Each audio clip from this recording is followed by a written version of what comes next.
Okay, we're back with Proclus on the Timaeus, and we've just been looking at the way in which the demiurge looks to a paradigm or looks to himself, what the relation of image and paradigm is exactly.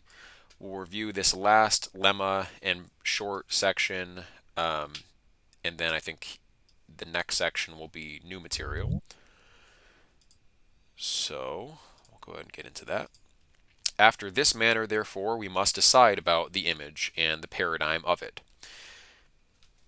These three particulars are connascently consequent to each other: the things, the conceptions, and the words. According to the things and the conceptions, therefore, Plato assumes the first hypothesis, but according to the words he makes this definition.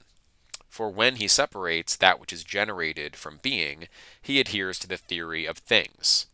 But when he defines our knowledge according to the to the objects of it, he adheres to the theory of the conceptions.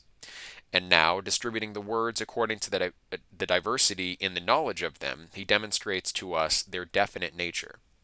Hence, these are consentaneous to each other, viz., twofold things, being and that which is generated, twofold knowledges, intelligence and opinion, and twofold words, the stable and the probable. For whence are knowledges derived, except from the objects of knowledge, and whence is the difference of words derived, except from knowledges? Some therefore say that it is the logographic art to define previously what the mode is of the diction, and what kind of person the auditor of it ought to be, and that Aristotle emulated this, and also many others more recent. I, however, should say that the discussion imitates the fabrication itself of things. For as that unfolds into light the invisible lives of the world, but gives subsistence to that which is apparent, and imparts a boundary to it prior to the whole world, thus also Timaeus adheres indeed to the theory of the things, but also makes the form of the words to be adapted to the things, and antecedently assumes and previously defines the mode of the whole theory of the discussion, in order that he may dispose the whole of the doctrine conformably to this definition. Why, therefore, does he do this now and not before? Because after the demonstration that it is requisite the world should be generated, he necessarily defines what the nature of the discussion about sensible things ought to be, but not prior to this, the nature of the universe being unknown. Okay. So he needs to define the nature of things or the nature of the universe before we can get into further discussion. But when he calls the world an image of such a kind is not to be assumed, as we conceive that of inanimate natures to be, as neither is the paradigm unprolific and inefficacious, but an assimilation must be given to this world to the intelligible.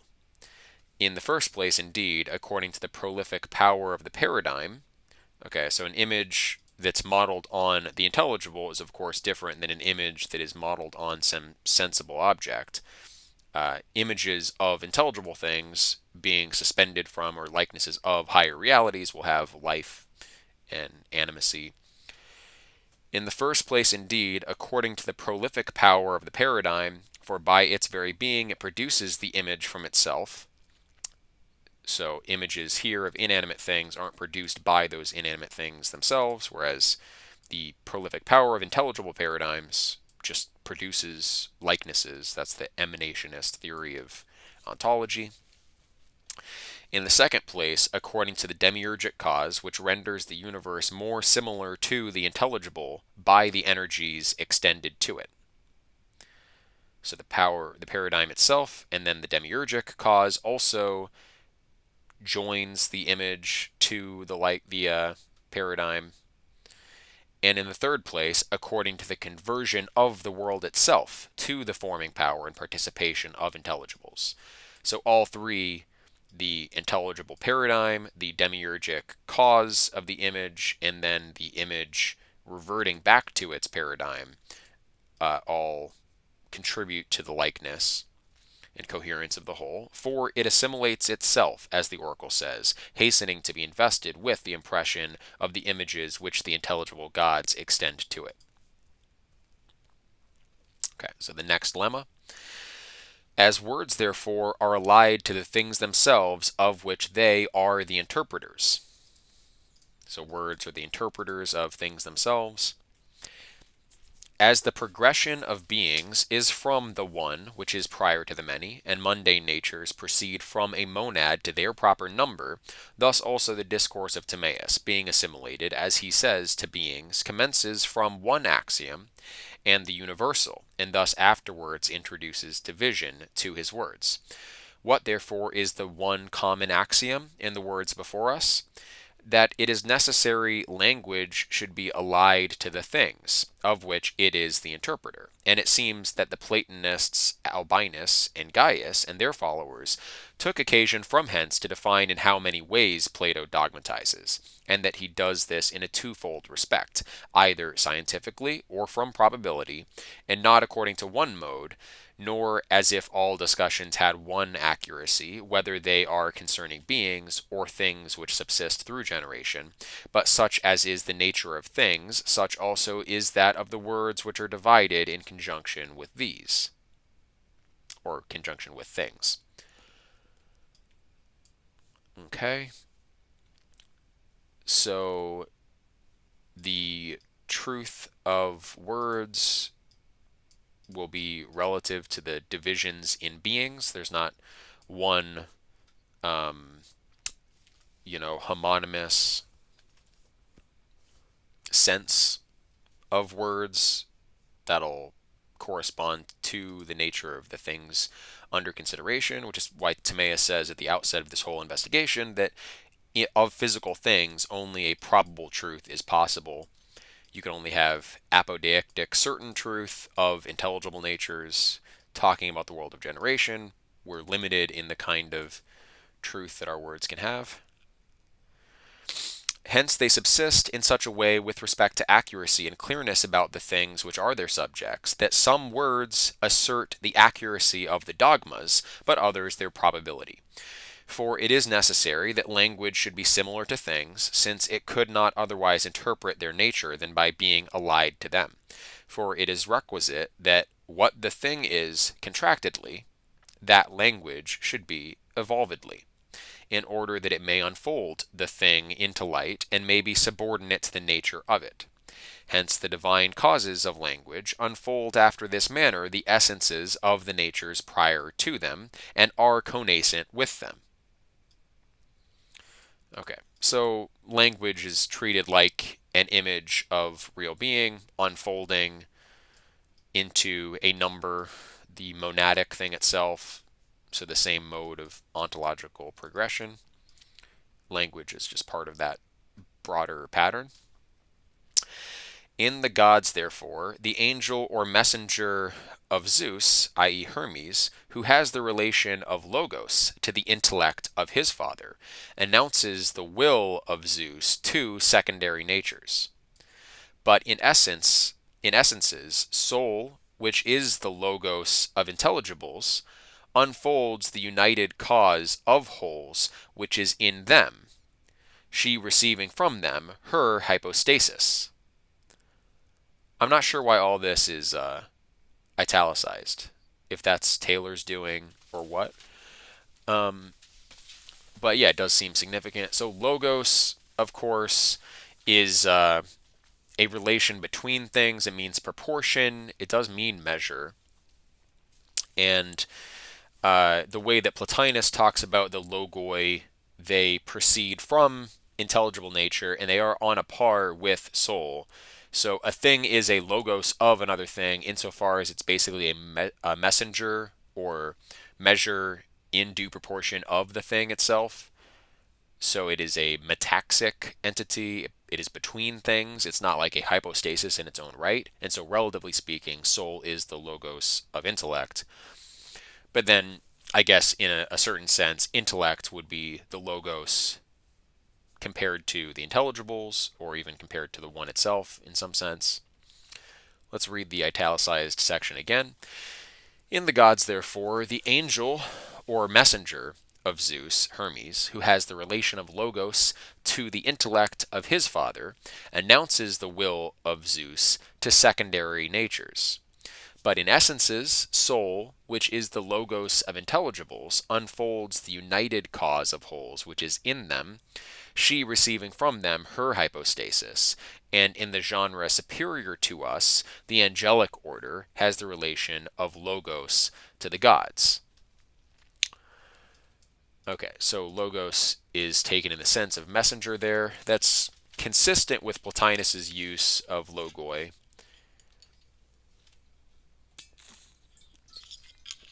Plotinus tends to treat the logoi specifically as progressions out of the world's soul. So he's viewing the logoi from a cosmic perspective. Proclus here is extending the use of logos analogically through the ranks of being. So in one sense, the logoi of nature are the messengers from the world soul to the cosmic body. But in another sense, the whole order of angelic souls could be the logoi of the divine souls. Very properly, therefore, it is here said that language is allied to the things of which it is the interpreter. This, therefore, must be said to be the one common axiom prior to the divided particulars. So, that language interprets things themselves. That's the one innate idea that will be unfolded prior to the divided, and so we're about to have the divided discussion of it, presumably. And Timaeus, in what follows, distributes different modes of words in conjunction with the quality of the things. Next lemma, or any thoughts on the, at any point, if there's any thoughts on the reading, we can go ahead and jump in. Next lemma. Hence, respecting that which is permanent and stable and intellectually apparent, it is requisite that the words should be as much as possible permanent, without lapse, irreprehensible, and immutable. But in this stability, the paradigm is in no respect deficient.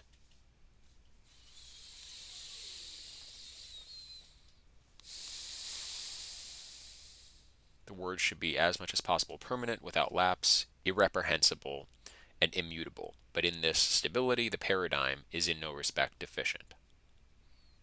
Okay, so words regarding intelligibles need to have those characteristics. Prior to this, Timaeus called the paradigm perpetual being, subsisting invariably the same and apprehended by intelligence. But now he calls it permanent and stable, the former indeed instead of perpetual being, and which is apparent in conjunction with sense, but the latter instead of that which is apprehended by intelligence. Okay. He also denominates the words respecting it permanent indeed, in order that through the sameness of the name he may indicate the similitude of them to things, but without lapse, in order that they might adumbrate the firmness of the thing, and irreprehensible, in order that they may imitate that which is comprehended by intelligence and may scientifically accede. For it is necessary that words, in order that they may be adapted to intelligibles, should have accuracy and firmness as being employed about things of this kind. For as the knowledge of eternal natures is without lapse, so likewise is the discourse about them, for it is an evolved knowledge.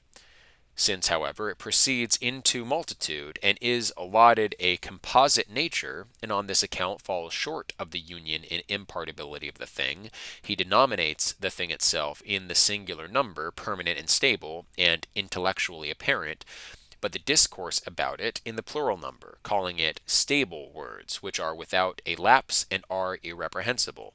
And since in language there is a certain similitude to the paradigm, but there is also a certain dissimilitude, and this abundant, he assumes one word in common, the permanent, but the others different.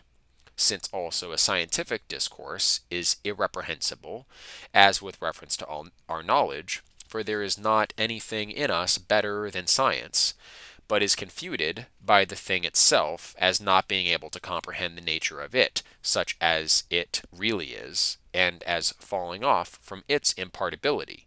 On this account, he adds, as much as possible. For science itself, as subsisting in souls, is indeed irreprehensible, but is reprehended by intellect for evolving that which is impartible, and apprehending that which is simple in a composite manner. For the fantasy also reprehends sense, because its knowledge is in conjunction with passion, according to a commixture, from which the fantasy is purified. Okay, we were discussing this interestingly in the Thomas Taylor on Aristotle reading, just discussing the place of the fantasy in the Gnostic hierarchy. Of course, it is an irrational Gnostic faculty like sense, but is fantasy superior to sense or inferior? Well, several things make us think it is superior. But they are basically two sides of one coin. There is one Gnostic faculty, eikasia, the imaging faculty, which is a different term than phantasia. Phantasia is eikasia turned inward. Sense is eikasia turned outward. And fantasy has all five senses together. The sense data comes in severally according to each particular sense organ, and so sense is numerically greater. There's like one fantasy, but five senses. So there are two sides of one coin. Fantasy is the superior inward-focused aspect. It's also called passive intellect by Aristotle. And the reason Taylor gives for that is that fantasy is dependent, however, for its forms on sense impression. So we can't de novo summon objects of fantasy. There's a Jungian psychologist who had an essay, it's like late 19th century, on the nature of imagination, and he agreed with Aristotle there, that everything that the fantasy can summon is derived from sense. Locke had the same opinion. So how to square that, the idea that fantasy is like epistemologically constrained by sense, with the notion that fantasy is superior to sense, is not super self-evident. I would sooner just reject the idea that fantasy is derived from sense impressions always. You could say, as the passive intellect, as the potency for imaging, it contains all possible images, just like our dianoetic faculties contain all possible mathematical forms from ourselves. We just have to summon them up. So you would think fantasy would operate in a similar way. But maybe fantasy, because it is an irrational, inferior, Gnostic faculty, conjoined with body, it is not capable of summoning things de novo from itself, even if it does possess them. And so like sense, like here's a deeper analogy on sense.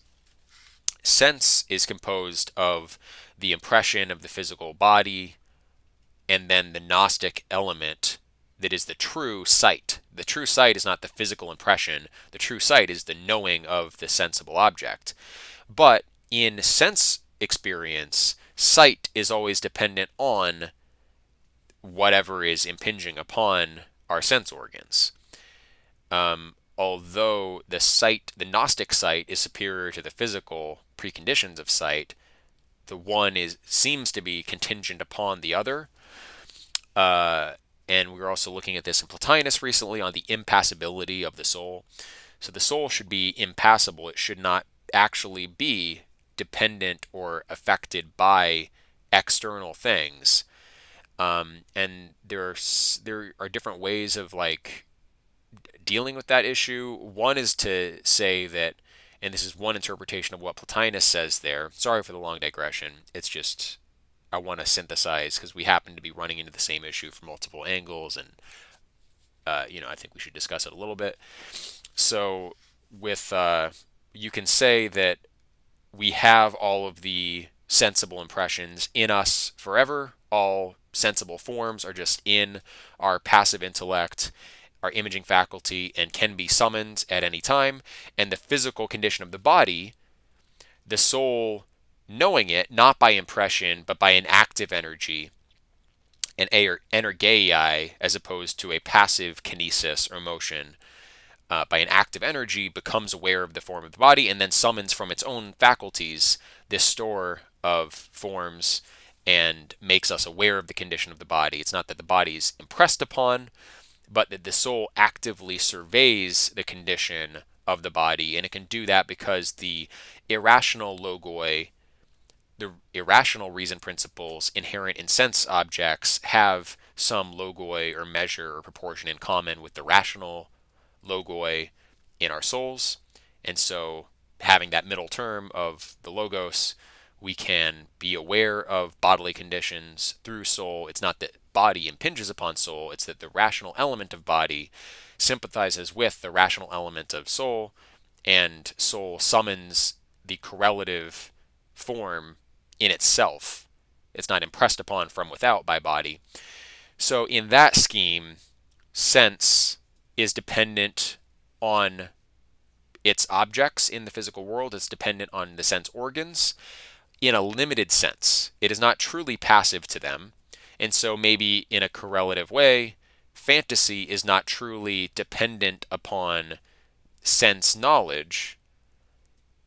And like you would just apply a similar scheme there, where fantasy has all of these principles stored up in it. It actively surveys, or maybe above it, what sets fantasy into motion, actively surveys the contents of sense, and then fantasy energetically summons the correlative forms. So that's how I would try to reconcile in one sense, fantasy is passive to sense. That's why it's the passive intellect, according to Aristotle. But in another sense, it's an active energy, purely energetic, not passive, and it is superior to sense. So I'm kind of satisfied with that as an interpretation. Okay, so but opinion reprehends the fantasy because its knowledge is attended with type and morphe, from which opinion is free. Science, and we should probably go back a little bit. So, for science itself, as subsisting in souls, is indeed irreprehensible, but is reprehended by intellect. So, in itself, science is great from the perspective of souls, but from things higher than souls, it's bad because it evolves that which is impartible, apprehending what ought to be simple in a composite manner. Fantasy reprehends sense because its knowledge is in conjunction with passion, whereas fantasy is active, consistent with the interpretation we just discussed, although it is passive intellect in a qualified sense, in Aristotle's terms, according to a commixture from which the fantasy is purified. Fantasy is not passive. And,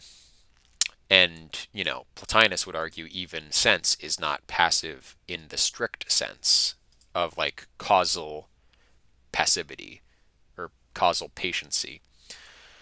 But opinion reprehends the fantasy because its knowledge is attended with type and morphe, from which opinion is free. Science reprehends opinion because its knowledge is without the explanation of cause, by which science is especially bound. Opinion knows that things are, science knows why things are. And below opinion, of course, we don't even know what is, we just know we're like seeing pretty colors and stuff. And intellect, as we have said, reprehends science because it transitively divides the object of knowledge, but intellect knows at once the whole in conjunction with essence. Hence, intellect is alone unconquerable, but science and scientific discourse are vanquished by intellect, according to the knowledge of being. Okay, let's compare the words again of the lemma. Hence, respecting that which is permanent and stable and intellectually apparent, it is requisite that the words should be as much as possible permanent, without lapse, irreprehensible, and immutable. But in this stability, the paradigm is in no respect deficient. Yeah, in the Jitsi, so don't just trust the science. Well, insofar as we are souls, we have no choice, you know. Um, insofar as we are intellects, then we should reprehend the science, really.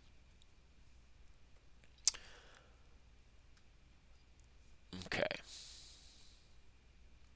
So it is necessary, however, that words respecting that which is assimilated to the permanent and stable, but which is the image of being, should possess probability alone. So words respecting what is not permanent and stable should not have apodeictic truth. They should have probabilistic truth. It's interesting that it's a trope in the dialogues that Socrates' interlocutors will often say that truth is probabilistic. So, uh, as is typically the case, even the antagonists in Platonic dialogues are saying some true element of Platonic doctrine, they just don't contextualize it in the whole.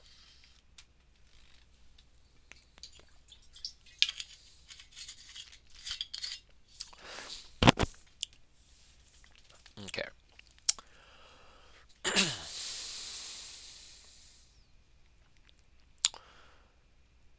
All right, I'm going to just read the lemma again. It is necessary, however, that words respecting that which is assimilated to the permanent and stable, but which is the image of being, should possess probability alone. That the discussion of generated natures is a discussion about an image, and that on this account it is to be called probable, is evident. Perhaps, however, someone may inquire what words remain to be assigned to things which are not assimilated to the intelligible, but yet at the same time exist in the universe, such as we assert conjectural and artificial things to be. May we not say that words of a conjectural nature are adapted to these, which words are different from those that are assimilative? For to conjecture is one thing, since this is more obscure than sense, and to assimilate another.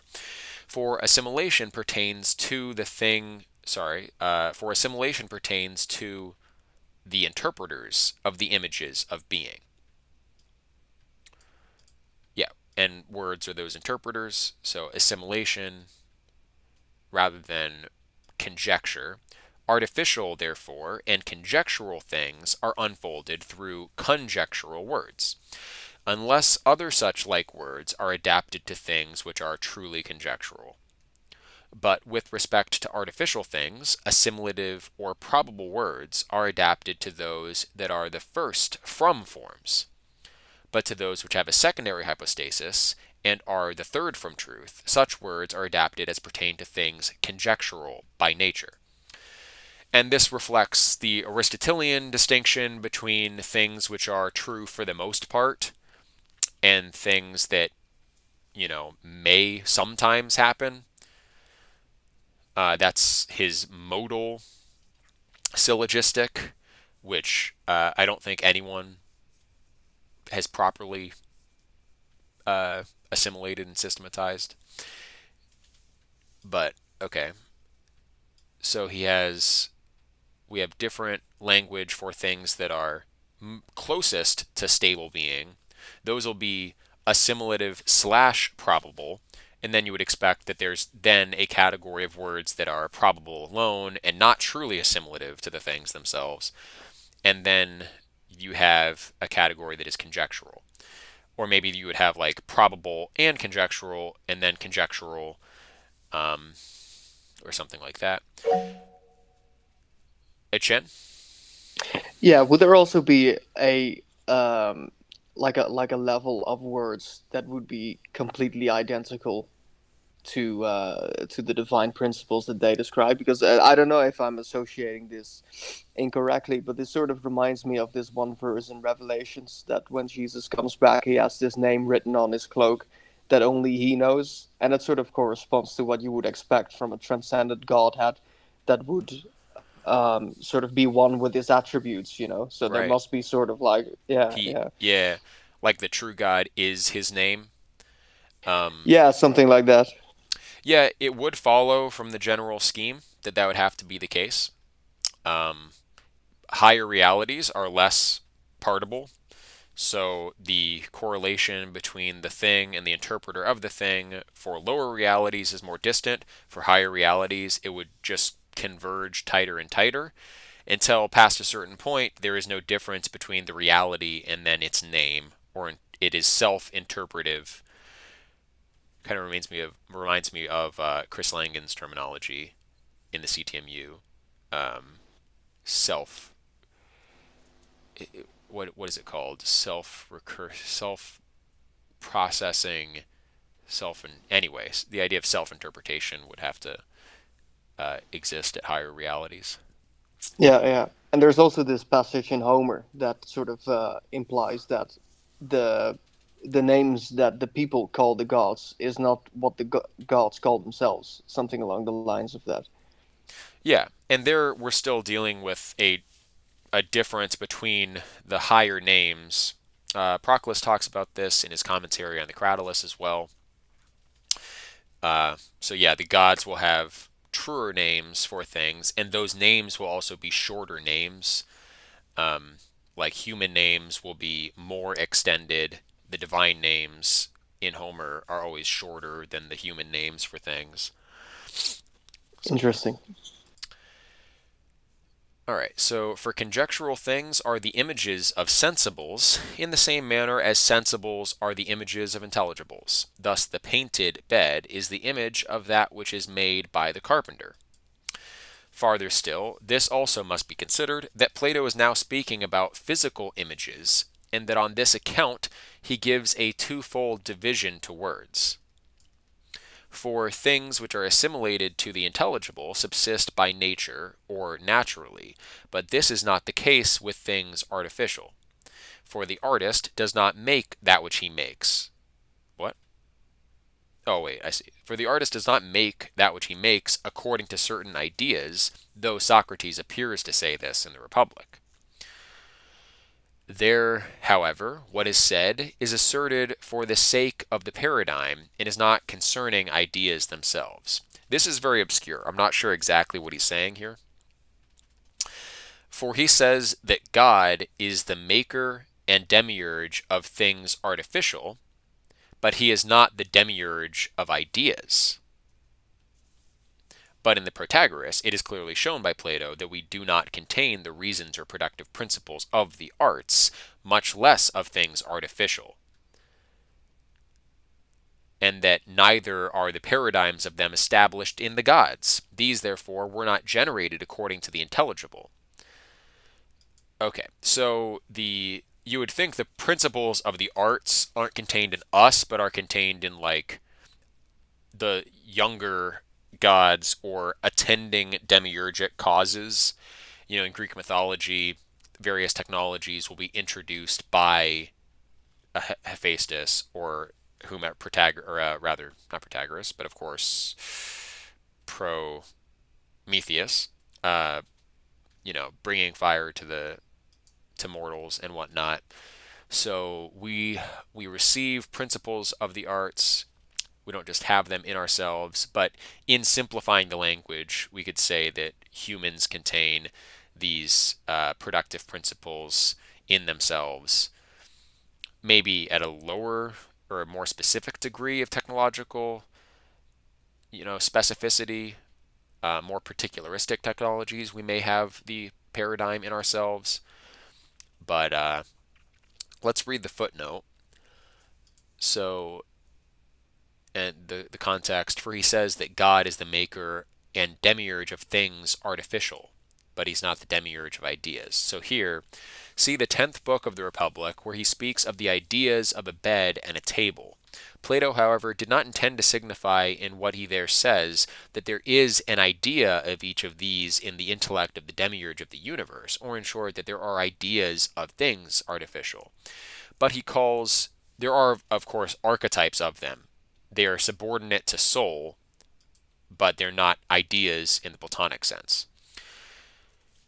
But he calls by the name of idea the reason or productive and forming principle which subsists in the dianoetic power of the artificer. Okay, so the demiurge will have a soul suspended from him, that is the demiurgic soul or Zeusian soul, and that soul will have the productive and forming principles, supposedly, I mean, you would think, of all artificial things. And so, in that sense, then, even, mortals will never have authentically from themselves the first existence of any paradigm, even if you seem to invent something. It was already there in the perfect dianoetic power of the demiurge, which would make sense. Okay, so the reason or productive informing principle which subsists in the dianoic power of the artificer. This reason also, he says, is the offspring of deity because he conceived that this very artificial principle itself is imparted to souls from divinity. Okay.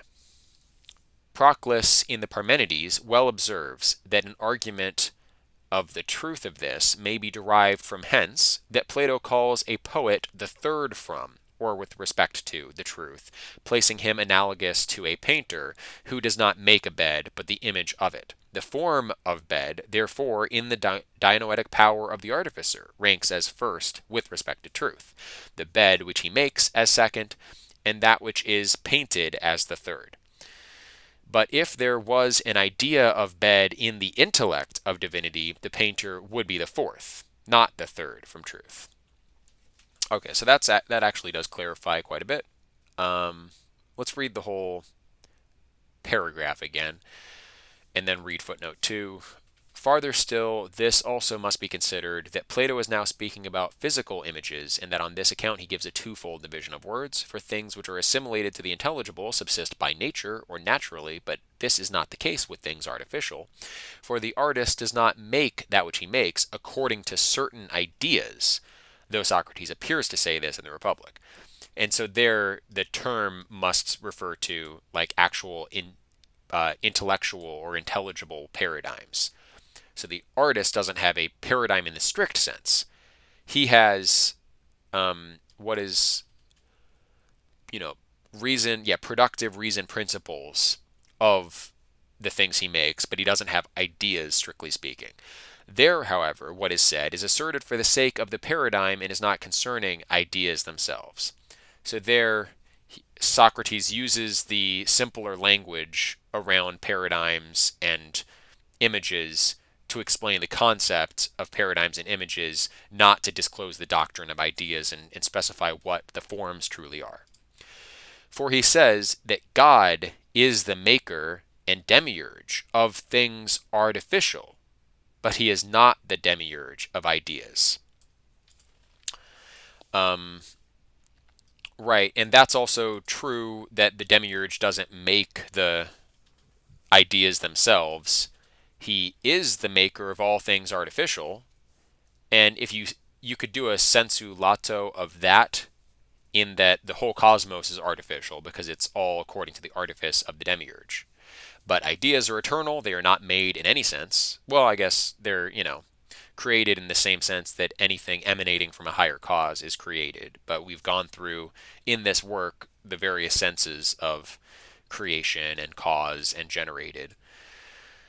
Um, but certainly, even if we want to say ideas, strictly speaking, are generated, they're not generated by the demiurge. Everything artificial or demiurgic is created by the demiurge.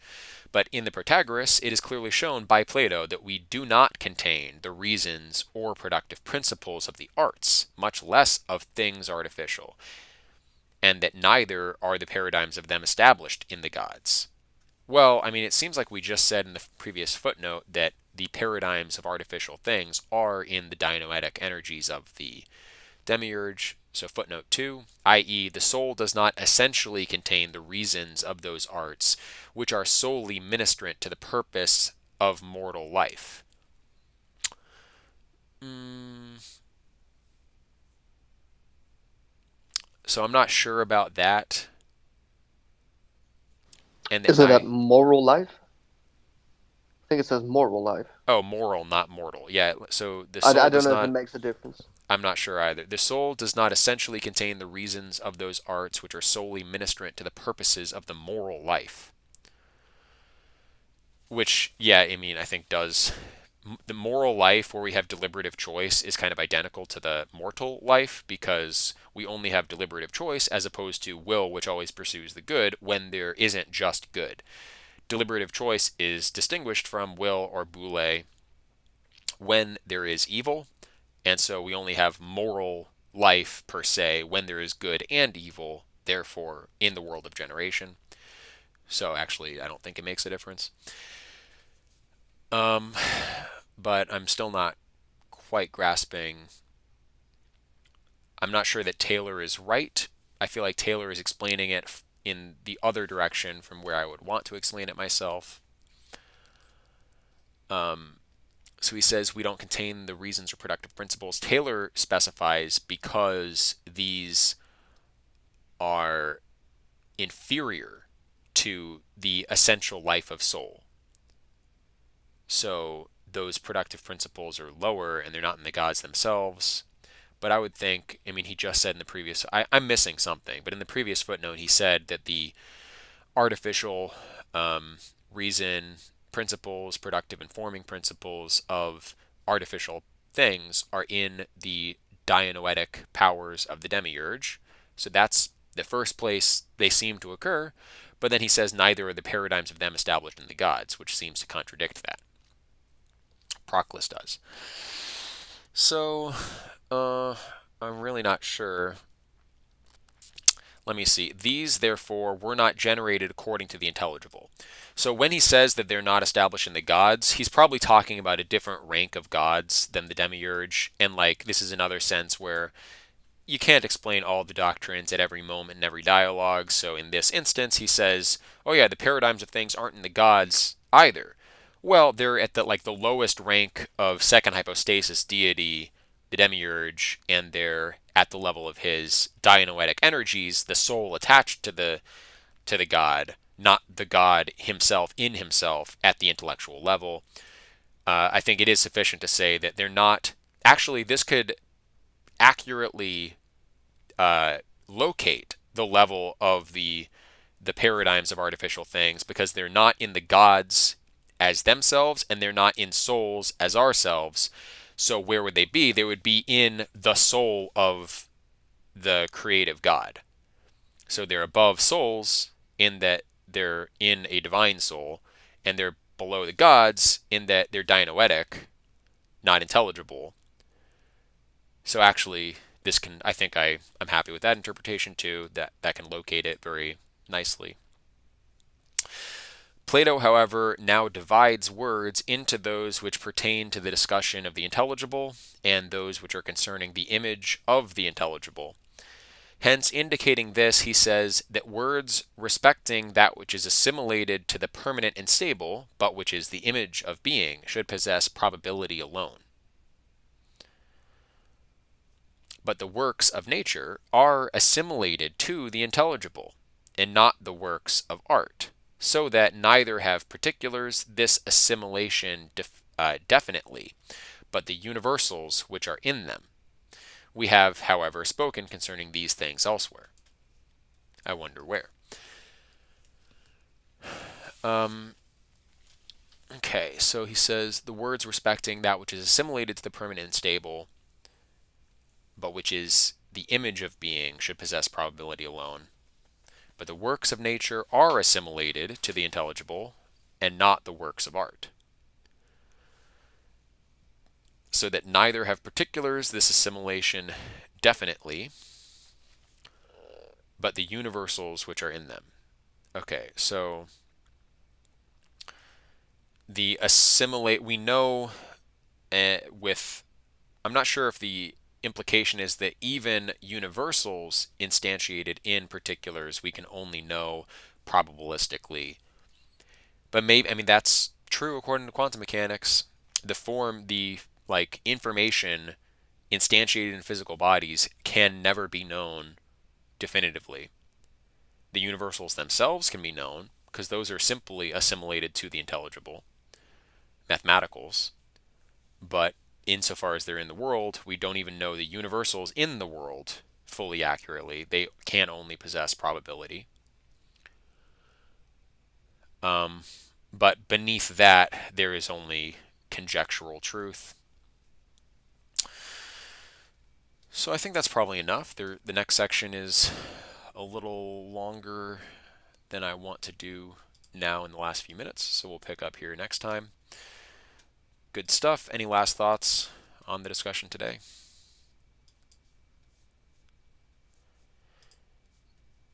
Okay.